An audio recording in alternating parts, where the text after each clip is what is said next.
Selamat menonton video pembelajaran ini. Jangan lupa subscribe untuk menunjukkan dukungan kamu kepada channel aku.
Selamat pagi teman-teman kelas 5 di seluruh Nusantara.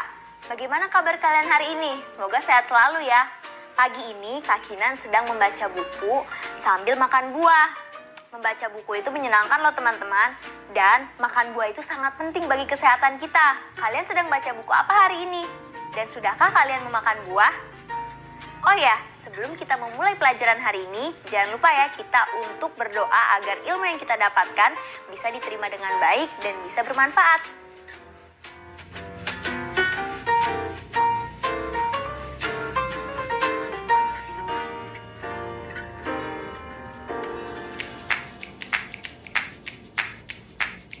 Selamat pagi saudara. Hari ini kita akan mempelajari mengenai perubahan iklim dan pemanasan global. Tapi sebelum itu, tanyakan 3 pertanyaan ini kepada orang tua atau wali kalian di rumah. Pertanyaan yang pertama, bagaimana iklim di tempat tinggal kalian saat ini? Pertanyaan yang kedua, apakah iklim itu berubah jika dibandingkan dengan dahulu saat orang tua atau wali masih kecil? Dan pertanyaan yang ketiga, apa saja perubahannya? Kalian bisa mencatatnya di buku kerja kalian. Selanjutnya, kita akan beralih pada informasi siklus air yang akan diceritakan oleh Kak Indra. Terima kasih Kak Kinan. Lebih dari 4 juta tahun, bumi sudah mendaur ulang air. Air di bumi bergerak melalui danau, sungai, laut, atmosfer, dan tanah dalam suatu siklus yang terjadi terus-menerus. Dalam siklus ini, air tak selalu berwujud cairan, tetapi bisa juga berwujud gas, yaitu dalam bentuk uap air, dan berwujud padat, yaitu es. Apakah kalian siap bertualang bersama air? Yuk, kita ikuti tahapan-tahapannya. Simak baik-baik ya, karena akan ada banyak istilah baru di sini. Evaporasi. Panas matahari yang menimpa permukaan bumi menyebabkan naiknya suhu permukaan air di sungai, danau, dan laut. Nah, saat itu, sebagian air menguap ke udara.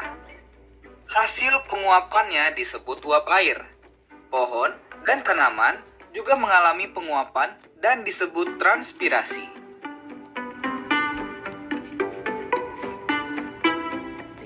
Kondensasi. Uap air naik ke atas dan bertemu udara atmosfer yang dingin. Karena bertemu dengan udara yang dingin, uap air mengembun menjadi titik-titik air. Proses ini disebut kondensasi. Titik-titik air kemudian berkumpul membentuk awan. Tekanan udara menggerakkan awan-awan berputar di sekeliling bumi. Resipitasi. Jika penguapan terus terjadi, makin lama titik-titik air dalam awan menjadi makin banyak dan makin berat, sehingga udara tak kuat lagi menahannya. Akibatnya, titik-titik air itu akan jatuh lagi ke bumi dalam bentuk hujan, salju, atau hujan es. Kemana perginya titik-titik air itu setelah jatuh ke bumi? Ada air yang langsung ke sungai, danau atau laut. Nah, sebagian air akan meresap ke dalam tanah menjadi air tanah.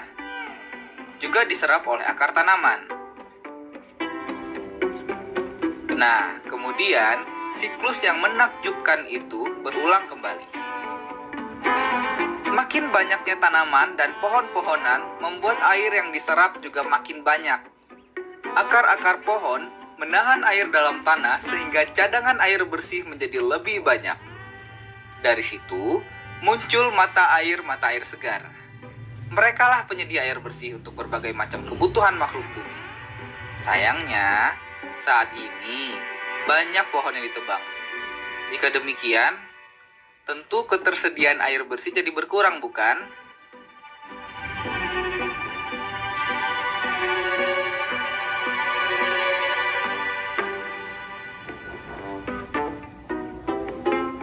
Saat ini, bumi sedang mengalami perubahan iklim.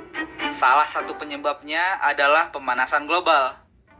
Berbagai macam kegiatan manusia, seperti pembakaran bahan bakar yang terbuat dari fosil, yaitu gas alam, minyak bumi, dan batu bara, lalu penebangan hutan, dan penggunaan obat-obatan di bidang pertanian menyebabkan menumpuknya gas rumah kaca di atmosfer.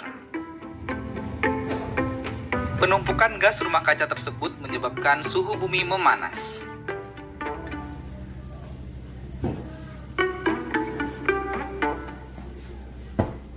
Wah, kenapa bisa begitu? Ternyata, ketika suhu bumi meningkat, es yang ada di puncak-puncak gunung maupun kutub-kutub bumi meleleh lebih banyak dan lebih cepat. Itu juga menyebabkan permukaan air laut naik.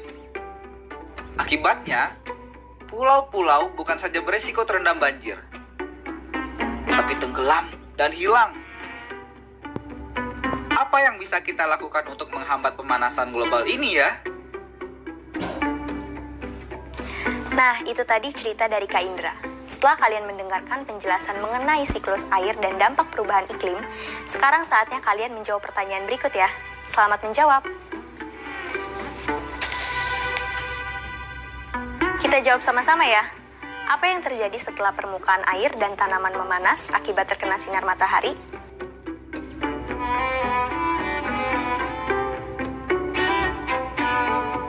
Iya, tentu saja akan terjadi penguapan. Pertanyaan kedua, kemana uap air pergi? Ia akan berubah menjadi apa nantinya?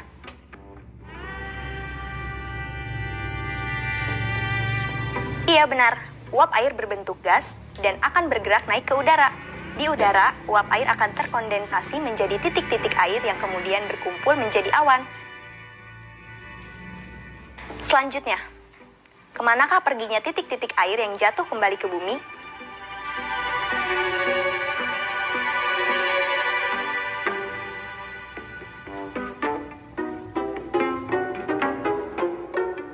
Kamu benar, ada yang langsung kembali ke sungai, danau, dan laut. Ada juga yang langsung meresap ke dalam tanah. Untuk pertanyaan terakhir, kalian bisa menanyakan langsung kepada orang dewasa di rumahmu ya. Apabila mereka tidak mengetahui apa itu pemanasan global dan dampaknya, kalian bisa membantu mereka memahaminya dengan ilmu yang baru saja kalian dapatkan.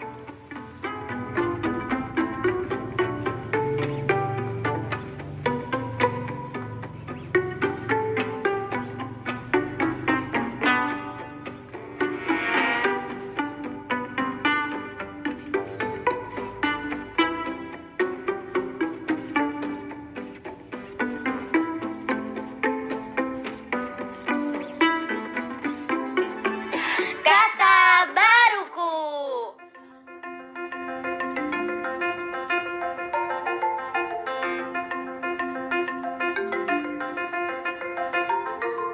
Penguapan.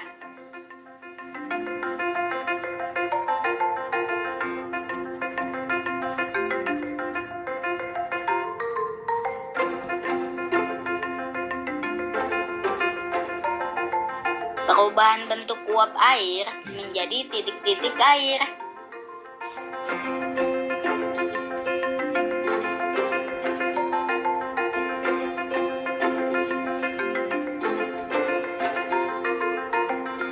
Turunnya hujan, es, atau salju akibat dari udara tak sanggup menahan titik-titik uap air yang sudah terlalu berat menuju ke permukaan bumi.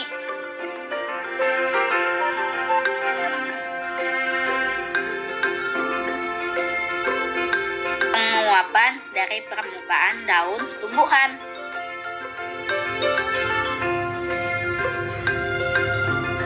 Pemanasan global.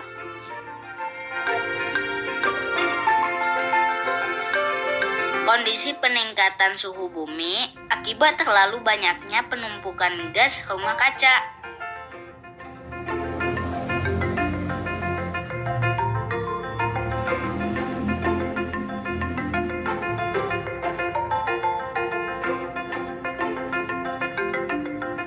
Sekarang lengkapilah kalimat di layar dengan memilih kata-kata yang disediakan dalam kotak di atas layar. Selamat mencoba!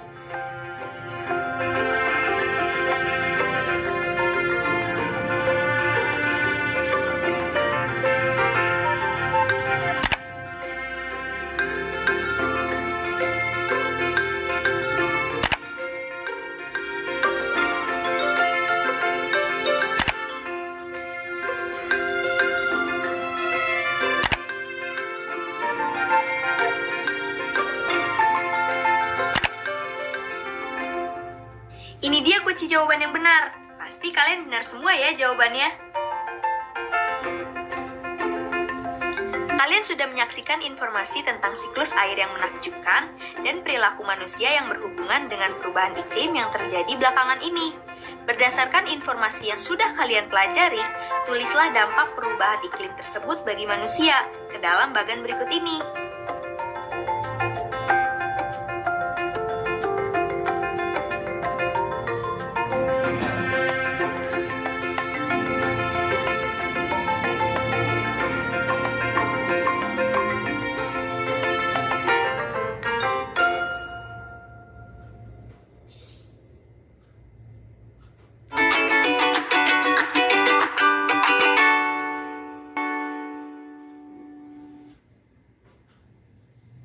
Ayo mengira. Masuk ke numerasi kali ini, kalian diminta untuk memikirkan sebanyak mungkin pasangan bilangan yang jika dikalikan akan menghasilkan angka 12. Selamat berpikir!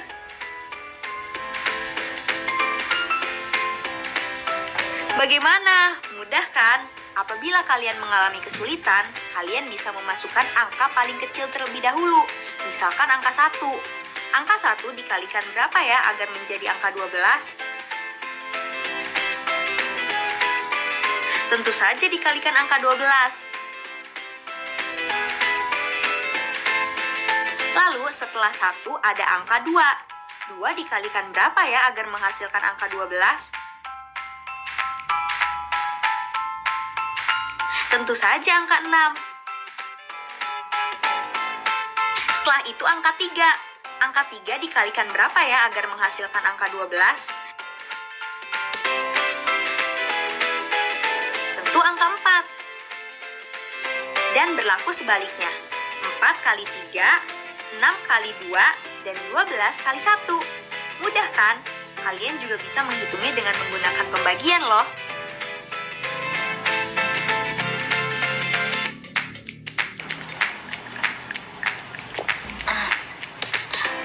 Hari ini panas sekali ya. Iya kak, cuaca saat ini lebih panas dari biasanya. Padahal dulu ayah waktu kecil nggak sepanas ini loh. Ayah tahu dari mana kalau sekarang lebih panas? Ayah kan suka ngecek situs BMKG. Nah, di situ biasanya ada tuh data perubahan suhu setiap bulannya. BMKG itu apa ya? Badan Meteorologi, Klimatologi, dan Geofisika. Oh, aku tahu ya. Nih, ayah kasih lihat ya, BMKG. Nah, nih. Ya kan?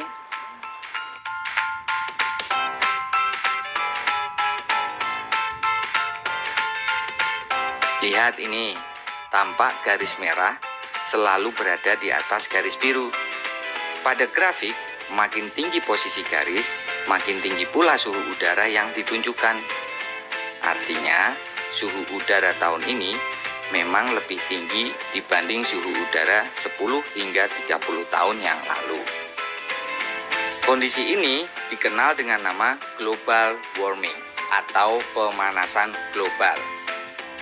Berdasarkan data BMKG tersebut, suhu udara tahun ini mengalami kenaikan sebesar 0,60 derajat Celcius dibandingkan catatan suhu 10 hingga 30 tahun yang lalu. Pemanasan global adalah kondisi yang sangat membahayakan lingkungan. Jika terjadi terus-menerus, pemanasan global dapat menyebabkan kekeringan, bahkan dapat merusak lingkungan tempat hidup hewan, tumbuhan, dan manusia. Mencatat suhu secara rutin penting untuk dilakukan agar manusia lebih waspada terhadap terjadinya pemanasan global. Apakah kalian juga merasakan cuaca panas di luar rumah? Kalian telah mempelajari penjelasan tentang pentingnya mengukur dan mencatat perubahan suhu di sekitar kita. Ilmuwan mencatat suhu lingkungan dan mempelajarinya untuk mengetahui perubahan iklim yang terjadi. Untuk mengukur suhu udara di sekitar kita diperlukan alat yang bernama termometer ruangan. Saat ini kita dapat lebih mudah mengetahui suhu udara di sekitar kita tanpa harus mengukurnya sendiri. Informasi tersebut sudah tersedia di internet atau smartphone. Informasi tentang suhu udara juga sering disampaikan dalam acara perakiraan cuaca di televisi dan radio, serta melalui surat kabar. Sekarang, kalian bisa lihat data perubahan suhu selama seminggu di Pontianak.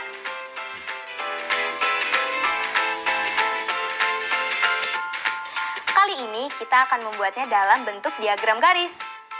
Pertama, buatlah garis mendatar dan garis tegak seperti gambar di layar. Garis mendatar mewakili hari Senin sampai Minggu, dan garis tegak mewakili suhu udara dengan interval seperti contoh di samping.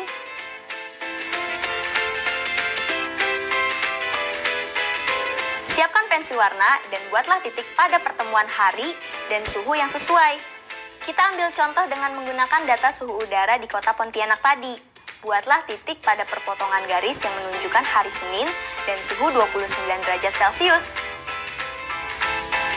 Selanjutnya, buat lagi titik perpotongan garis yang menunjukkan hari Selasa dan suhu derajatnya 33 derajat Celcius. Dan seterusnya.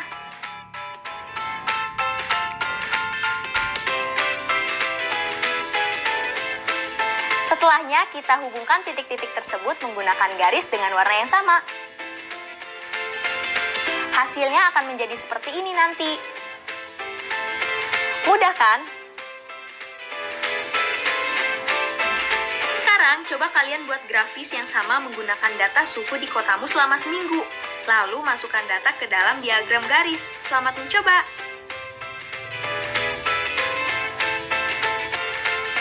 Proyek kreatif minggu ini.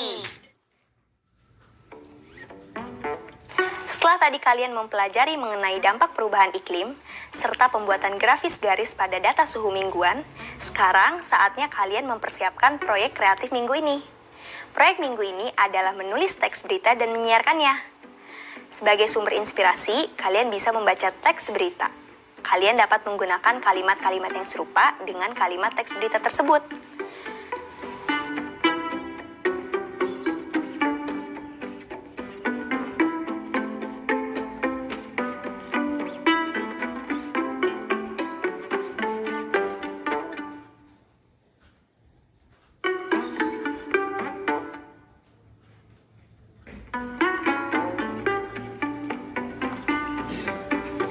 Tema teks berita sederhana yang akan kamu buat tentunya berkaitan dengan hal-hal yang sudah kamu pelajari di subtema kali ini.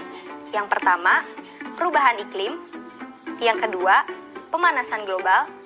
Dan yang ketiga, cara-cara merawat bumi.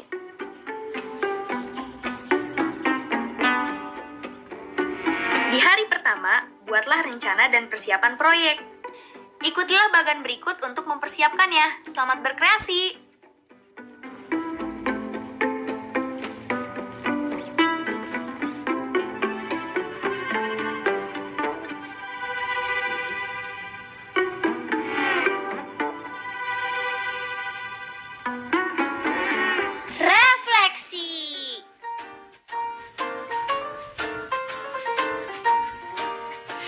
Tak terasa kita sudah saatnya masuk ke segmen refleksi. Dengan data yang ada di layar, jawablah pertanyaan yang ada di bawah grafis.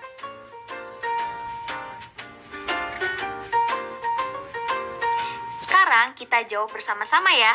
Untuk soal nomor 1, pada tahun berapa tercatat suhu rata-rata tertinggi?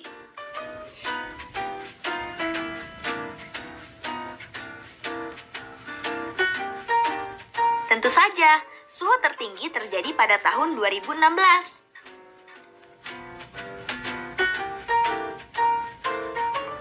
Soal kedua, pada tahun berapa tercatat suhu rata-rata terendah?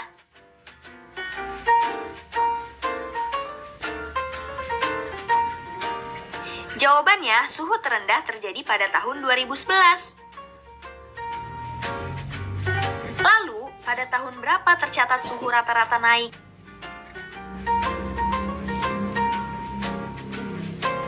Suhu naik pada tahun 2012, 2013, 2015, 2016, dan 2020. Selanjutnya, pada tahun berapa tercatat suhu rata-rata turun? Suhu turun pada tahun 2014, 2017, dan 2018. Terakhir, berapa derajatkah kenaikan suhu yang terjadi dari tahun 2019 sampai tahun 2020?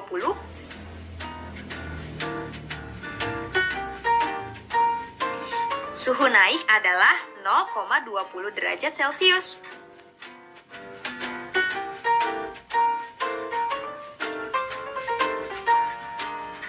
Tak terasa sudah 25 menit kita mempelajari perubahan iklim, pemanasan global, hingga suhu pada grafis garis.